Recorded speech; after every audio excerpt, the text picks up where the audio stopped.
खरं म्हणजे आमचं महायुतीचं सरकार सर्वसामान्यांना न्याय देणारं सरकार आहे. त्यामुळे LIGची MIGची जी घरं आहे, जशी आम्ही इतर घरं जे वर्षानुवर्ष लोक राहतात ती रेग्युलाइज केली, त्याप्रमाणे LIG MIGला कुठल्याही परिस्थितीमध्ये त्यांच्यावर त्यांना बेघर सरकार करणार नाही, त्यांना न्याय देईल आणि त्या बाबतीत देखील निर्णय पॉझिटिव्ह घेईल. त्याचबरोबर कंडोनियमचा जो विषय आहे, गेल्या अनेक वर्षापासून लोक राहत आहेत आणि मग अनेक वर्षापासून लोक राहत असताना त्यांना सोयी सुविधा देणं शेवटी हे शासनाची जबाबदारी आहे.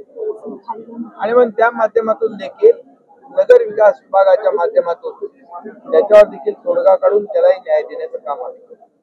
सर, प्रकल्पग्रस्तांचा सगळ्यात महत्वाचा मुद्दा आगरी कोळी समाजाचा असेल, गरजेपोटीच्या घराचा प्रश्न आपण सोडवलेला. प्रकल्पग्रस्त जे गरजेपोटी बांधलेली घरं त्यांना देखील मी मुख्यमंत्री असताना, नगर विकास मंत्री असताना त्यांच्यासाठी देखील आपण निर्णय घेतला आणि त्यांना देखील ज्या काही अडचणी होत्या त्या सोडवल्या. आज त्यांच्या डोक्यावरची टांगती तलवार देखील आपण दूर केलेली आहे.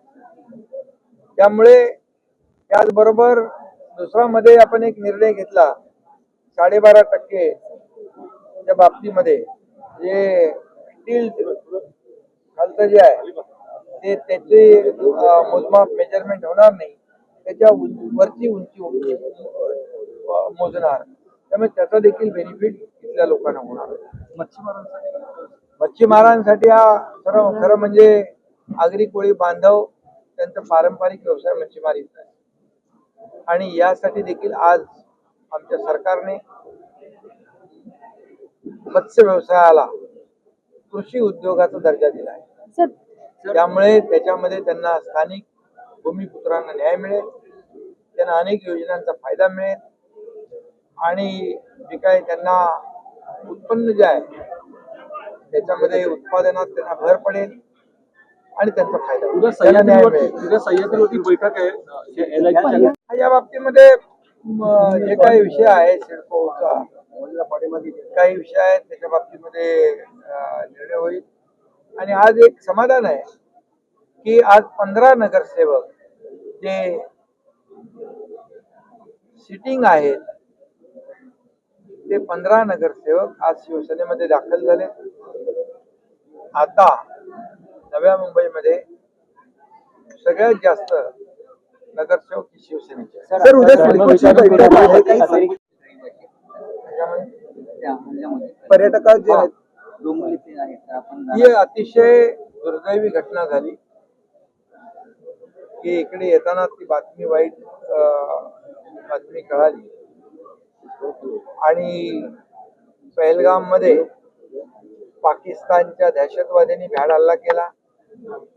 त्यामध्ये महाराष्ट्रातले अनेक पर्यटक आहेत, त्यांना नाव विचारून धर्म विचारून गोळ्या घालण्याचं पाप केलं आणि म्हणून या पाकिस्तानला जसा सर्जिकल स्ट्राईक करून मुंहतोड जवाब दिला होता तसाच या देशाचे प्रधानमंत्री आणि गृहमंत्री पुन्हा या देशात तसं उत्तर देतील आणि यामध्ये ऍक्शनला रिॲक्शन होईल.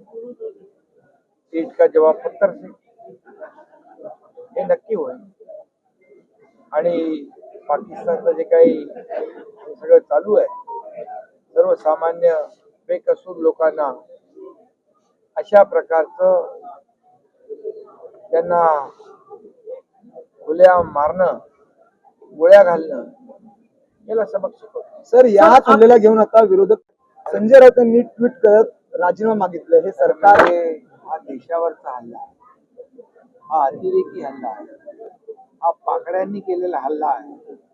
अशा वेळेस सर्व देशवासियांनी आपल्या सरहद्दीवर सेनेचे जे जवान खडा पहारा देत आहेत त्यांच्या पाठीशी उभं राहिलं पाहिजे.